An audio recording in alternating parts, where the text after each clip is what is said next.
గత నెలలో వేలాది మంది భక్తులు పాకిస్తాన్లోని బలూచిస్తాన్ ప్రావిన్స్లోని పవిత్రమైన హింగ్లాజ్ దేవి ఆలయానికి చేరుకోవడానికి దట్టమైన మైదానాలు మరియు కఠినమైన భూభాగాల గుండా తీర్థయాత్ర చేశారు. యాత్రికులు వంకరలు తిరుగుతున్న రహదారులు మరియు ఇసుక మార్గాల్లో 10 గంటలకు పైగా తీవ్రమైన ఆధ్యాత్మిక అంకితభావంతో మండుతున్న వేడిలో నడిచారు.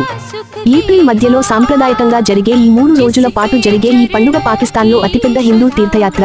ఇందులో 25,000 మందికి పైగా పాల్గొంటారు. అయితే భద్రతాపరమైన ఆందోళనలు పెరగడంతో ఈ కార్యక్రమం ఈ సంవత్సరం మే ప్రారంభంలో జరగాల్సి వచ్చింది. బలూచిస్తాన్లోని మక్రాన్ తీరంలో ఉన్న హింగ్లాజ్ అనే పట్టణంలో ఉన్న హింగ్లాజ్ దేవి అత్యంత గౌరవనీయమైన హిందూ తీర్థయాత్ర ప్రదేశాలలో ఒకటి. ఈ ఆలయం 51 శక్తి పీఠాలలో ఒకటి.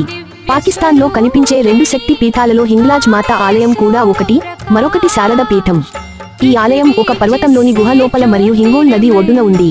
సతి తల పైభాగంలో ఒక చిన్న భాగం హింగ్లాజ్ వద్ద పడిందని నమ్ముతారు.